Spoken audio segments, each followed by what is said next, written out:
Hi friend, আজকে চলেছি সম্পূর্ণ একটা নতুন ব্লগ নিয়ে, যেটা আমাদের আপকামিং শর্ট ফিল্ম দেখ কেমন লাগে, ফুল কমেডিয়ান মুভি। তো তারই কিছু ফুটেজ শেয়ার করলাম আপনাদের সঙ্গে। আশা করি সবাইকার ভালো লাগবে। ব্লগটা কন্টিনিউ করুন, সবাই দেখুন, শেয়ার করুন।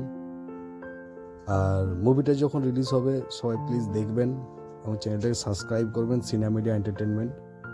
আশা করি সবাইকার ভালো লাগবে। তো আমরা আউটডোর ইনডোর সব ধরনের শ্যুট করেছি, তো তারই কিছু ফুটেজ আপনাদের সামনে তুলে ধরলাম যে আমরা কী হারে পরিশ্রম করি আপনাদেরকে এন্টারটেনমেন্ট দেওয়ার জন্য। তো আশা করি সবাইকার ভালো লাগবে। ব্লগটা দেখুন এবং প্রত্যেককে শেয়ার করুন। ভালো লাগলে লাইক করবেন, কমেন্ট করবেন, শেয়ার করবেন।